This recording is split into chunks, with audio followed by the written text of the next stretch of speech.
Students, protein synthesis के दौरान में दो स्टेप्स परफॉर्म हो रहे होते हैं. The first one is called as transcription and the second one is called as translation. So today we will discuss about the first step of protein synthesis, that is transcription. The formation of messenger RNA from DNA is called as transcription.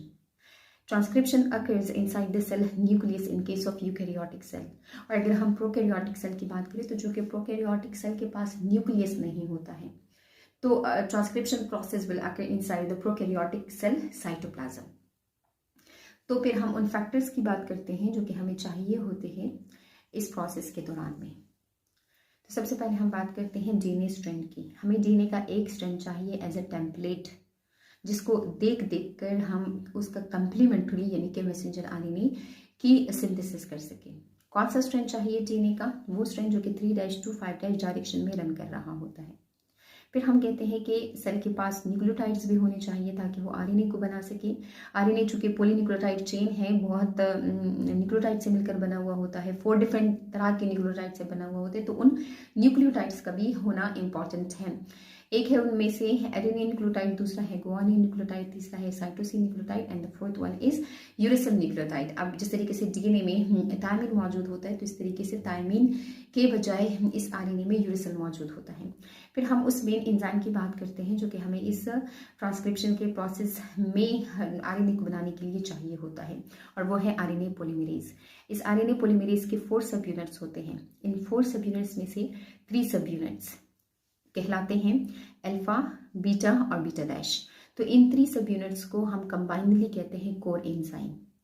और ये core enzyme जो polymerase है उसको चाहिए ताकि वो अपनी polymerase की एक्टिविटी को परफॉर्म कर सके, मतलब कि वो पॉलीमराइजेशन कर सके, वो न्यूक्लियोटाइड्स को आपस में लिंक करवा सके. तो ये 3 सब यूनिट्स एंजाइम के पास होने चाहिए. फिर हम 4th वन सब यूनिट की बात करते हैं, that is called as sigma factor. तो सिग्मा फैक्टर को आप उस एंजाइम की आंखें समझ लो. तो इन्हीं आंखों की वजह से वो उस डीएनए के ऊपर एक खास किस्म का रीजन होता है जिसको हम कहते हैं प्रमोटर रीजन, उसके साथ इस एंजाइम को लिंक करवा देता है. तो sigma factor is required for the RNA polymerase to bind to promoter region and to initiate RNA synthesis. मतलब कि कोर एंजाइम्स को एक्सटेंशन की एबिलिटी के लिए चाहिए होते हैं, पॉलीमराइजेशन की एक्टिविटी के लिए चाहिए होते हैं, और सिग्मा फैक्टर उसको डीएनए के साथ बाइंडिंग के लिए चाहिए होते हैं. Types of RNA polymerase. Prokaryotes have only one type of RNA polymerase, और यही आरएनए एक ही तरह का जो आरएनए पॉलीमरेज मौजूद है प्रोकैरियोट्स के पास, तो वो 3 डिफरेंट टाइप के आरएनए बना सकता है, मतलब कि ribosomal RNA, messenger RNA and transfer RNA. In case of eukaryotes, 3 types of RNA polymerases are found. The first one is called as RNA polymerase 1, जो कि synthesize करता है राइबोसोमल RNA को. The second one is called as polymerase 2, जो कि messenger RNA बनाता है, और third one is called as polymerase 3, जो कि ट्रांसफर RNA को बना रहा होता है. तो इसको आप याद रख सकते हो RMT से, मतलब R first ribosomal RNA polymerase first बनाता है, 1 बनाता है, मैसेंजर RNA बनता है पॉलीमरेज 2 से, और ट्रांसफर आरएनए बनता है पॉलीमरेज 3 से. प्रोसेस ऑफ ट्रांसक्रिप्शन को हम डिस्कस करते हैं. 3 स्टेप्स को फॉलो किया जाएगा: initiation phase, elongation phase and termination phase. तो अब हम इन 3 प्रोसेसेस को डिटेल में स्टडी करते हैं. स्टूडेंट्स, इनिशिएशन फेज को डिस्कस करने से पहले हम जीन के डिफरेंट पार्ट्स को डिस्कस कर लेते हैं. जीन क्या है? ये एक छोटा सा पार्ट है डीएनए का, और डीएनए के पास इस तरह बहुत डिफरेंट तरह के जीन्स मौजूद होते हैं. हर एक जीन एक खास किस्म के प्रोटीन को कोड करने के लिए रिस्पॉन्सिबल होता है. जीन के 3 पार्ट्स होते हैं. इसके एक पार्ट को हम कहते हैं रेगुलेटर और प्रोमोटर रीजन, क्योंकि ये ट्रांसक्रिप्शन के प्रोसेस को प्रोमोट करते हैं. ये वाला जो इसका सेकंड पोर्शन है जीन का, ये पोर्शन कहलाता है इसका स्ट्रक्चरल जीन और ट्रांसक्रिप्शन यूनिट, क्योंकि यही वो मेन जगह होती है जिसके बेस सीक्वेंसेस को एंजाइम रीड करते हैं और उसी की कंप्लीमेंट्री मैसेंजर आरएनए बना रहे होते हैं. मैसेंजर आरएनए एक्चुअली इस स्ट्रक्चरल जीन वाले रीजन से बन रहा होता है, और ये वाला जो पोर्शन है जीन का, इसको हम बोलते हैं टर्मिनेटर रीजन. यहाँ पे जो ट्रांसक्रिप्शन का प्रोसेस है तो वो टर्मिनेट हो जाता है. अब ये वाला जो पॉइंट है जहाँ पे रेगुलेटर या प्रोमोटर रीजन ख़त्म हो जाता है और स्ट्रक्चरल जीन स्टार्ट होता है, इस पॉइंट को हम कहते हैं ट्रांसक्रिप्शन इनिशिएशन साइट. और ये वाला पॉइंट जहाँ पे स्ट्रक्चरल जीन ख़त्म हो जाता है और टर्मिनेटर रीजन स्टार्ट होता है, इसको हम बोलते हैं ट्रांसक्रिप्शन टर्मिनेटर साइट.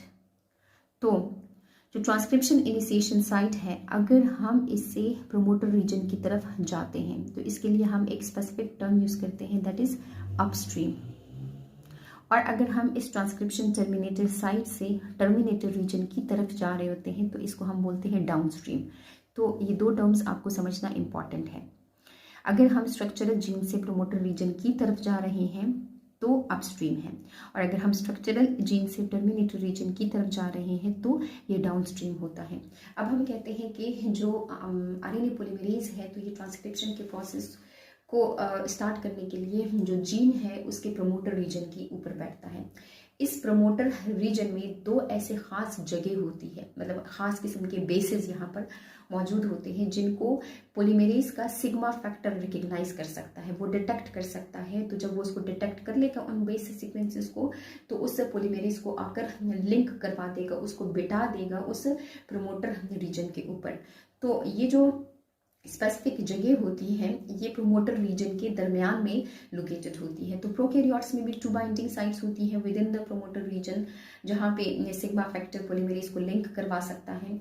और यूकैरियोट्स में भी 2 बाइंडिंग साइट्स होती है, 2 रिकग्निशन साइट्स होती है जिसको सिग्मा फैक्टर रिकग्नाइज करता है। तो अब हम उन बाइंडिंग साइट्स को डिस्कस करते हैं। प्रोकैरियोट्स में 2 बाइंडिंग साइट्स हैं, उनमें से एक को हम कहते हैं -10 टाटाट, और दूसरे बाइंडिंग साइट को हम कहते हैं -35 टीटी गाका। अब ये टी किस चीज़ को रिप्रेजेंट कर रहा होता है? थायमीन को। ये ए एडेनिन को, thymine adenine adenine thymine, thymine thymine guanine adenine cytosine and adenine. अब ये अगर एक जीन है तो ये इसका प्रोमोटर रीजन, ये इसका स्ट्रक्चरल रीजन और ये इसका टर्मिनेटर रीजन। ये वाला जो स्ट्रैंड है डीएनए का, ये रन कर रहा है 3' to 5' डायरेक्शन में, और ये वाला इसका स्ट्रैंड रन कर रहा है 5' to 3' डायरेक्शन में। अब यहाँ पे हम कहते हैं कि जो ट्रांसक्रिप्शन इनिशिएशन साइट है उसको हम नंबर देते हैं +1 का। अगर हम इस तरफ आएंगे, मतलब डाउन स्ट्रीम आएंगे, तो नंबर जो है +2 +3 इस तरीके से बढ़ता जाएगा। लेकिन अगर हम इस ट्रांसक्रिप्शन इनिशिएशन साइट से अपस्ट्रीम जाएंगे, मतलब प्रोमोटर रीजन की तरफ जाएंगे, तो हम नंबर्स के साथ माइनस का निशान लगाते जाएंगे, मतलब -1 -2 -3 एक्सेट्रा। तो जो सिग्मा फैक्टर है वो इस प्रोमोटर रीजन में -10 पर इस 5 स्ट्रैंड to 3 स्ट्रैंड डायरेक्शन में रन करने वाले स्ट्रैंड के ऊपर जो ख़ास किस्म के बेस सीक्वेंसेस मौजूद होते हैं तो उनको डिटेक्ट कर सकता है। यह है TAT मतलब टाटाट, और इसका एग्जैक्ट मिड -10 होता है। मतलब ये वाला जो है -7 पर होगा, ये -8 पर होगा, ये -9 पर होगा, ये -10 पर होगा, ये -11 पर होगा, ये -12 पर होगा। मिड वाली जगह को हम -10 कह रहे होते हैं, लेकिन उसको ये वाला जो है इसको रिकग्नाइज कर सकता है सिग्मा फैक्टर। और ये हम किस के बेस सीक्वेंस की बात कर रहे हैं, किस वाले स्ट्रैंड की बेस सीक्वेंसेस की बात कर रहे हैं? ये 5' to 3' डायरेक्शन में रन करने वाली स्ट्रैंड के बेस सीक्वेंसेस हैं। या इसको डिटेक्ट कर सकता है, रिकग्नाइज कर सकता है और एंजाइम को लिंक करवा सकता है, ये सिग्मा फैक्टर देख रहा होता है। या अगर हम अपस्ट्रीम आ जाए, मजीद -35 पर आ जाए, -35 इस वाले बेस सीक्वेंसेस का एग्जैक्ट मिड होगा। तो इसमें प्रेजेंट है TT गाका, GACA, ये प्रेजेंट होता है। तो ये -35 इसका एग्जैक्ट मिड आ जाएगा। तो इनमें से किसी एक बाइंडिंग साइट को पहले सिग्मा फैक्टर रिकग्नाइज करता है और फिर उसके बाद इन बाइंडिंग साइट्स के साथ आरएनए पॉलीमरेज को लिंक करवा सकता है। तो ये हमने प्रोकैरियोट्स में बात कर ली, -10 पर टाटाट है और -35 पर TT गाका मौजूद है। ये क्या है TT? ये बेस सीक्वेंसेस होते हैं जिनको सिग्मा फैक्टर रिकग्नाइज करता है। अब हम यूकैरियोट्स में इन बाइंडिंग साइट्स की बात कर लेते हैं। 2 बाइंडिंग साइट्स हैं, एक को हम कहते हैं -25 टाटाट बॉक्स, और जो दूसरे इसका बाइंडिंग साइट है वो है -70 कैट बॉक्स। अब ये स्ट्रक्चरल रीजन है, ये प्रोमोटर रीजन है, ये टर्मिनेटर रीजन है। ये वाला 3' to 5' डायरेक्शन, ये 5' to 3' डायरेक्शन, ये इसका ट्रांसक्रिप्शन इनिशिएशन साइट है। हमने इसको +1 का नाम जो नंबर है वो दिया हुआ है। अगर इस तरफ डाउन स्ट्रीम आएंगे तो +2 +3 हो जाएगा, अगर अप स्ट्रीम जाएंगे तो -1 -2 हो जाएगा। तो अगर हम इस वाले पॉइंट से अपस्ट्रीम आ जाए, -25, तो यहाँ पे मौजूद होगा टाटा बॉक्स, मतलब कि थायमीन, एडेनिन और एडेनिन मौजूद होगा। तो ये जो -25 है ये इन वाले बेसिस का एग्जैक्ट मिड होगा, या ये वाला मिड होगा या ये वाला मिड होगा। तो इस तरीके से ये -24 होगा, ये -25 होगा, ये -26 होगा, ये -27 होगा। और ये कहाँ पर लोकेटेड है, किस वाले स्ट्रेंड की बेसिस की हम बात कर रहे हैं, वो स्ट्रेंड जो कि 5' to 3' डायरेक्शन में रन कर रहा होता है। या इस वाले बाइंडिंग साइट को सिग्मा फैक्टर रिकग्नाइज कर सकता है, या फिर मजीद अपस्ट्रीम आ जाओ -70। तो -70 पे कौन से बेस सीक्वेंसेस प्रेजेंट है, cytosine, adenine and thymine, CAAT box मौजूद है। तो यह इसको रिकग्नाइज करके उस एंजाइम को लिंक करवा सकता है। तो ये हमने पढ़े प्रोकैरियोट्स और यूकैरियोट्स में बाइंडिंग साइट्स। ये जो हम -10, -35, -25, -70 की बात कर रहे हैं, तो ये हम प्रोमोटर रीजन में अपस्ट्रीम आ रहे हैं, और अपस्ट्रीम में हम पर्टिकुलर बेसिस की बात कर रहे होते हैं। अब हम इनिशिएशन फेज को स्टडी करते हैं। इनिशिएशन फेज, तो ये है जीन, ये उसका प्रोमोटर रीजन। अब यहाँ पर पोलीमरेज आकर लिंक हो जाएगा अलोंग विद इट्स कोफैक्टर, या इसका जो सब यूनिट है जिसको हम कहते हैं सिग्मा फैक्टर। तो या तो इस यहाँ पे मौजूद जो बेस सीक्वेंसेस हैं उनके ऊपर बैठ जाएगा, या यहाँ पर मौजूद जो बेस सीक्वेंसेस हैं तो उनके ऊपर बैठ जाएगा। किसी एक बाइंडिंग साइट को रिकग्नाइज करके उनके ऊपर ये एंजाइम हमने बैठ जाएगा। तो प्रोमोटर रीजन के ऊपर बैठ जाता है आरएनए पॉलीमरेज एंजाइम। अब ये आरएनए पॉलीमरेज एंजाइम यहाँ पर करता क्या है, ये सारे काम कर रहा होता है। मतलब जो हमने डीएनए में डिफरेंट एंजाइम्स के काम पढ़े, वो सारे काम ये अकेला खुद का कर रहा होता है। ये इस जगह में हाइड्रोजन बॉन्ड्स को तोड़ देता है, तो वो जो 2 स्ट्रैंड्स हैं डीएनए के वो एक दूसरे से सेपरेट हो जाते हैं। तो फिर अगेन कॉइलिंग का मसला हो जाता है, तो जो अनकॉइलिंग है उसको भी कर रहा होता है। डीएनए को जो है स्ट्रेट फॉर्म में लेकर आ रहा होता है, कॉइल्ड फॉर्म से अनकॉइल्ड कर रहा होता है। और जितने भी पॉलीमरेजेस हैं, चाहे वो डीएनए पॉलीमरेज है, आरएनए पॉलीमरेज है, कोई भी किस्म का पॉलीमरेज है, तो वो हमेशा रीड कर रहे होते हैं टेम्पलेट स्ट्रैंड को 3' to 5' डायरेक्शन में। और जब ये राइटिंग करते हैं तो 5' to 3' डायरेक्शन में लिख रहे होते हैं। मतलब कि डीएनए का कौन सा स्ट्रैंड रीड किया जाएगा जो कि 3' to 5' डायरेक्शन में है, और मैसेंजर आरएनए किस डायरेक्शन में सिंथेसाइज होगा, 5' to 3' डायरेक्शन। ये आपको ऑब्जेक्टिव्स के लिए याद रखने हैं। अच्छा, अब इस पॉलीमरेज की एक ख़ास बात ये है कि इसको किसी किस्म का प्राइमर नहीं चाहिए कि ये आरएनए को बना सके। ये खुद से न्यूक्लियोटाइड ऐड कर सकता है, मतलब अगर कोई न्यूक्लियोटाइड मौजूद ना भी हो तब भी ये आरएनए का न्यूक्लियोटाइड ऐड कर सकता है। It does not require primer to perform polymerase activity. इसलिए इस एंजाइम को हम डीएनए की जो सिंथेसिस है तो उस दौरान भी प्राइमर को कंस्ट्रक्ट करने के लिए यूटिलाइज कर रहे होते हैं इसी आरएनए पॉलीमरेज को, क्योंकि इसकी ये एबिलिटी है कि ये प्राइमर नहीं इसको चाहिए होता है पॉलीमराइजेशन के लिए। तो ये हमने जो इनिशिएशन फेज है उसका हमने स्टार्ट पढ़ लिया कि एंजाइम आकर प्रोमोटर रीजन में मौजूद किसी 2 बाइंडिंग साइट के साथ लिंक हो जाएगा। Students, second step of transcription को डिस्कस करते हैं, दैट इज एलोंगेशन। डीएनए के 2 स्ट्रैंड्स होते हैं, एक की डायरेक्शन होती है 3' to 5' डायरेक्शन और दूसरे की डायरेक्शन होती है 5' to 3' डायरेक्शन। तो इस वाले स्ट्रैंड को हमने टेम्परेट स्ट्रैंड इसलिए कहा क्योंकि जब मैसेंजर आरएनए बनता है तो पॉलीमरेज एंजाइम इस वाले स्ट्रैंड को रीड कर रहे होते हैं और मैसेंजर आरएनए को राइट कर रहे होते हैं। जो एंजाइम है वो इस वाले स्ट्रैंड को रीड नहीं करते हैं मैसेंजर आरएनए बनाते वक्त, इसलिए हम इस स्ट्रैंड को एंटी टेम्पलेट स्ट्रैंड कहते हैं। जो टेम्पलेट स्ट्रैंड है इसको हम नॉन कोडिंग स्ट्रैंड भी कहते हैं या हम इसको एंटी सेंस स्ट्रैंड भी कहते हैं। और ये वाला जो स्ट्रैंड है इसको हम कोडिंग स्ट्रैंड या सेंस स्ट्रैंड भी कहते हैं। अब हम इस बात को समझते हैं। जो मैसेंजर आरएनए है जब वो बन जाता है तो उसकी डायरेक्शन होती है 5' to 3' डायरेक्शन, और ये मैसेंजर आरएनए इस वाले टेम्पलेट स्ट्रैंड का कम्प्लीमेंट्री होता है। मतलब कि अगर यहाँ पे बेस सीक्वेंस मौजूद है T, G, C और A, तो इसका कम्प्लीमेंट्री मतलब कि इस T का A मौजूद है, यहाँ पे G का अपोजिट C मौजूद है, C का अपोजिट G मौजूद है और A का अपोजिट T नहीं आएगा बल्कि U आ जाएगा। तो जो इस मैसेंजर आरएनए के बेस सीक्वेंसेस होते हैं, इनमें से हर एक 3 बेसिस को हम कहते हैं कि ये जेनेटिक कोड है, किसी अमाइनो एसिड को कोड कर रहे होते हैं। तो अगर ये कोड हो किसी अमाइनो एसिड के लिए, तो क्या एग्जैक्टली यही कोड इस वाले टेम्पलेट स्ट्रैंड के पास भी मौजूद है? नहीं, बल्कि ये तो एक दूसरे के कम्प्लीमेंट्री है। लेकिन अगर हम इस मैसेंजर आरएनए के बेस सीक्वेंसेस को देखें तो एग्जैक्टली वही बेस सीक्वेंसेस इस एंटी टेम्पलेट स्ट्रैंड के पास भी मौजूद होते हैं। अगर यहाँ पर ए मौजूद है तो ए यहाँ पर भी मौजूद है, यहाँ पे सी मौजूद है तो सी यहाँ पर भी मौजूद है, यहाँ पे जी है तो जी यहाँ पे भी मौजूद है। जस्ट अगर यहाँ पे टी आ जाता है तो फिर यहाँ पे यूरेसिल आ जाता है। यूरेसिल के डिफरेंस के अलावा इनमें और भी कोई भी डिफरेंस नहीं होता है। तो अगर ये कोड है किसी अमाइनो एसिड के लिए तो एग्जैक्टली यही कोड यहाँ पर भी मौजूद है। इसलिए हम इस जो स्ट्रैंड है इसको हम कोडिंग स्ट्रैंड या सेंस स्ट्रैंड कह देते हैं, और ये दोनों कोड्स एक दूसरे के साथ रिसेंबल नहीं करते हैं, इसलिए इस टेम्पलेट स्ट्रैंड को हम नॉन कोडिंग स्ट्रैंड या एंटी सेंस स्ट्रैंड कह देते हैं। तो होप सो कि आपको समझ आ गई होगी कि नॉन कोडिंग क्यों कहा और इस दूसरे स्ट्रैंड को हमने कोडिंग स्ट्रैंड क्यों कहा। क्योंकि मैसेंजर आरएनए के जो बेस सीक्वेंसेस होते हैं, जो उसके पास कोड्स होते हैं, एग्जैक्टली वही कोड्स रिजेंबल कर रहे होते हैं कोडिंग या सेंस स्ट्रैंड ऑफ डीएनए के साथ। क्योंकि मैसेंजर आरएनए भी और ये वाला स्ट्रैंड भी इस वाले के कंप्लीमेंट्री होता है। तो ये दोनों इक्वल हो गए क्योंकि ये दोनों इसके अपोजिट हैं।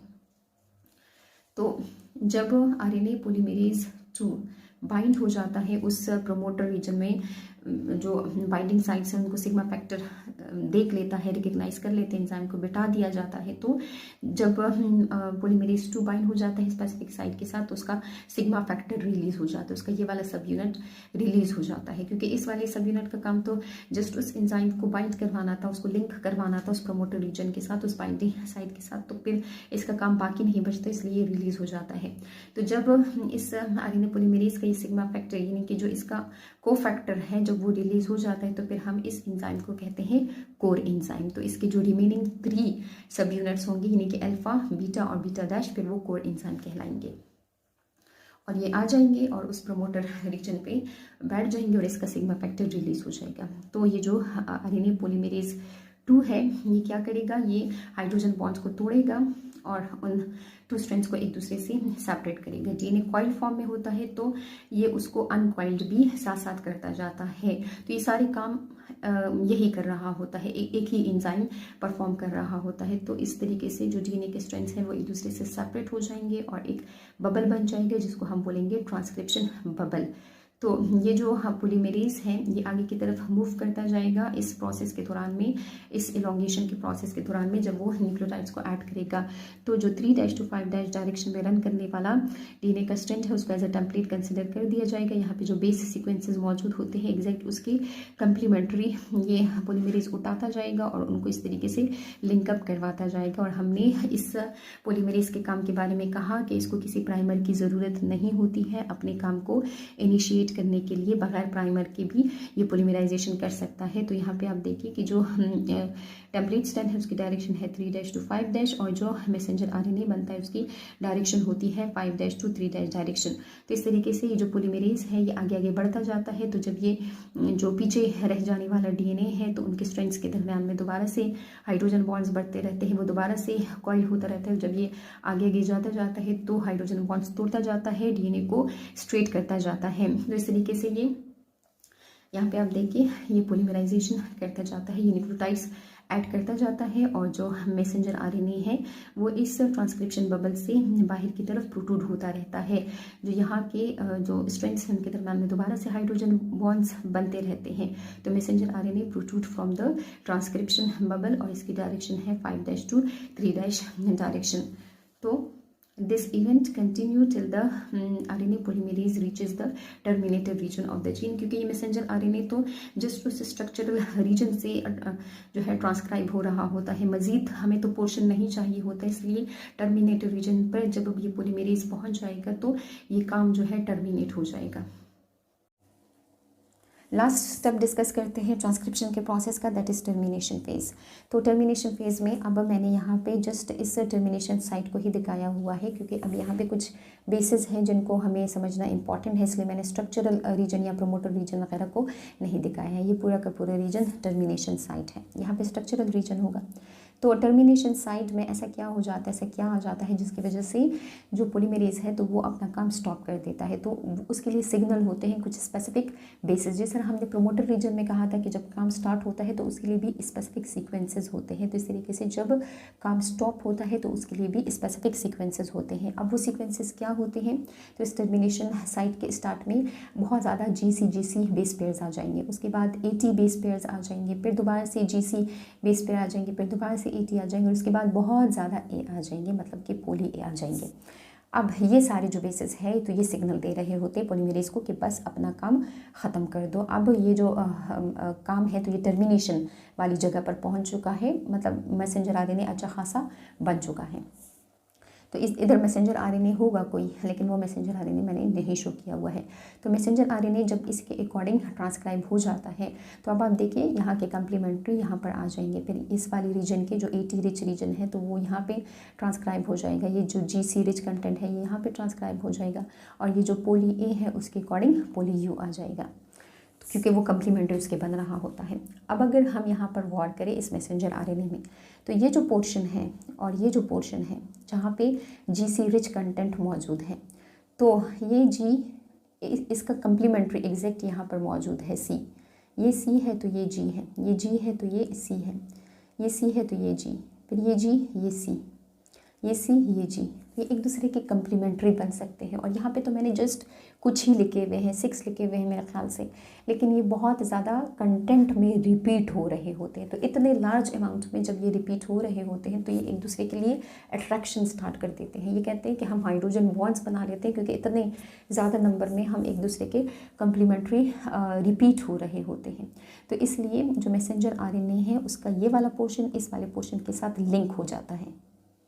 ये देखिए ये इस तरीके से लिंक हो जाएगा। ये वाला पोर्शन नहीं लिंक हो सकता है क्योंकि ये एक दूसरे के कम्प्लीमेंट्री नहीं होता है। तो ये इस वाले जो पोर्शन है, इस वाले पार्ट को हम कहते हैं हेयर पिन लूप, और यहाँ पे हाई GC कंटेंट होता है, मतलब GC बेस पेयर्स यहाँ पर ज़्यादा होता है। इसको हेयर पिन लूप इसलिए कहा क्योंकि इसकी जो शेप है वो रिजेंबल करती है बालों में लगाने वाली हेयर पिन की तरह। और जब ये बन जाता है तो ये RNA पॉलीमरेज को कहता है कि अब स्टॉप कर दिया जाए, मैसेंजर RNA बन चुका है इसलिए मज़ीद ना बनाया जाए। उसके बाद जो है AU वाले बेसेस आ जाते हैं, उसके बाद वहाँ पे पोली A थे तो यहाँ पे पोली U आ जाएंगे।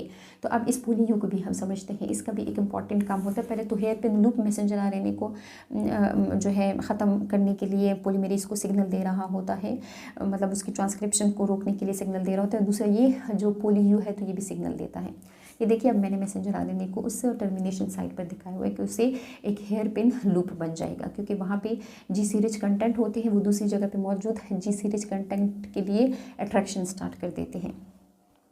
फिर जो है AT कंटेंट यहाँ पर नीचे वाली पोर्शन में AT कंटेंट आ जाएगा, तो ऊपर वाले पोर्शन में AU आ जाएगा, कम्प्लीमेंट्री मैसेंजर RNA में आ जाएगा। फिर उसके बाद पोली U। तो जब A और पोली U आपस में रिपीट हो रहे होते हैं तो यहाँ पर इस U के अकॉर्डिंग A मौजूद होगा। तो यहाँ पे ये कहते हैं कि जो A और U के दरमियान में हाइड्रोजन बॉन्ड्स मौजूद होते हैं वो इंतहाई अनस्टेबल होते हैं। तो जब यहाँ पे बहुत ज़्यादा U और यहाँ पे बहुत ज़्यादा A रिपीट हो रहे होते हैं और कंटिन्यूअसली ऐसे बॉन्ड्स बन रहे होते हैं जो कि अनस्टेबल होते हैं, तो उसकी वजह से मैसेंजर RNA टूट जाता है। जितना बना होता है बन जाता है, मज़ीद टूट जाता है। क्यों टूट जाता है? क्योंकि एक तो हेयर पिन लूप बन गया, उसकी वजह से मैसेंजर RNA को सिग्नल गया, और दूसरा एंड में AT के बाद यहाँ पर AT के बाद बहुत ज़्यादा A आने लगते हैं और यहाँ पर AU के बाद बहुत ज़्यादा U आने लगते हैं। तो U और A के दरम्यान में बॉन्ड अनस्टेबल होने की वजह से मैसेंजर RNA टूट कर हट जाता है। तो इसलिए हम कहते हैं कि जो मैसेंजर RNA है तो वो रिलीज़ हो जाता है, वो प्रोट्रूड हो जाता है उस DNA से। तो इस तरीके से जो ट्रांसक्रिप्शन का प्रोसेस है तो वो कंप्लीट हो जाता है। तो ये हमने पढ़ा ट्रांसक्रिप्शन के प्रोसेस के बारे में थोड़ा सा हम रिपीट कर लेते हैं। स्टार्ट में हमने कहा कि सिग्मा फैक्टर जो कि एक सब यूनिट होता है आरएनए पॉलीमरेज 2 का, तो वो हेल्प करता है उस जो एंजाइम है उसको बाइंड होने में प्रोमोटर रीजन के साथ। तो प्रोमोटर रीजन में प्रोकैरियोट्स में भी 2 अपने स्पेसिफिक बाइंडिंग साइट्स होते हैं और यूकैरियोट्स में भी अपने 2 बाइंडिंग साइट्स होते हैं। जब ये एंजाइम बैठ जाता है उन बाइंडिंग साइट्स के ऊपर तो इससे सिग्मा फैक्टर रिलीज़ हो जाता है और फिर हम इस पॉलीमरेज 2 को बोलते हैं कोर एंजाइम। तो ये कोर एंजाइम ये हाइड्रोजन बॉन्ड्स को तोड़ के डीएनए को अनवाइंड, डीएनए को जो है वो सिंगल स्ट्रैंड में लेकर आ रहा होता है और साथ साथ डीएनए को अनवाइंड भी कर रहा होता है और एक ट्रांसक्रिप्शन बबल बना देता है। बट जो आरएनए पॉलीमरेज है तो इसकी एक इम्पॉर्टेंट बात ये होती है कि इसको जो मैसेंजर आरएनए है उसके दौरान उसको बनाते वक्त न्यूक्लियोटाइड्स को ऐड करते वक्त इसको किसी प्राइमर की ज़रूरत नहीं होती है। तो ये 3' to 5' डायरेक्शन में रन करने वाले डीएनए के स्ट्रैंड को रीड करता है और उसी की कंप्लीमेंट्री मैसेंजर आरएनए को बना रहा होता है। तो ये प्रोसेस कंटिन्यू रहता है। ये जो एलोंगेशन का प्रोसेस है, एक्सटेंशन का प्रोसेस है, मैसेंजर आरएनए के बनने का प्रोसेस है, ये कंटिन्यू रहता है। जब आ जाता है ये पॉलीमरेज उस टर्मिनेशन रीजन में, तो उस टर्मिनेशन रीजन में भी प्रोमोटर रीजन की तरह कुछ स्पेसिफिक सीक्वेंसेस होते हैं जिन पर जब ये एंजाइम पहुंच जाता है तो ये काम स्टॉप हो जाता है। तो उसमें सबसे पहले हेयर पिन लूप बनता है। उस हेयर पिन लूप में ऐसा क्या होता है, उसमें जीसी रिच कंटेंट होता है, वो दूसरी जगह में मौजूद जीसी रिच कंटेंट के लिए अट्रैक्शन रखता है। उनके दरम्यान में कम्प्लीमेंट्री जो है ये एक दूसरे के साथ बॉन्ड्स बना लेते हैं और एक लूप लाइक, एक hair pin loop like structure बन जाता है। फिर हम कहते हैं कि बहुत ज़्यादा यू आने लगते हैं, मतलब पोली यू आने लगते हैं। तो वो जब ए के साथ बॉन्ड बनाते हैं तो ए और यू का बॉन्ड अनस्टेबल होता है, इसलिए जो मैसेंजर आरएनए है तो वो रिलीज़ हो जाता है और वो साइटोप्लाज्म में आ जाता है ताकि वो next step of protein synthesis perform कर सके। और ये जो पॉलीमरेज है तो ये हट जाता है क्योंकि इसका काम कंप्लीट हो गया है और जहाँ से रेप्लिकेशन बबल बना था तो वो रेप्लिकेशन बबल दोबारा से ख़त्म हो जाता है। डीएनए के दोनों स्ट्रैंड्स आपस में वापस जुड़ जाते हैं।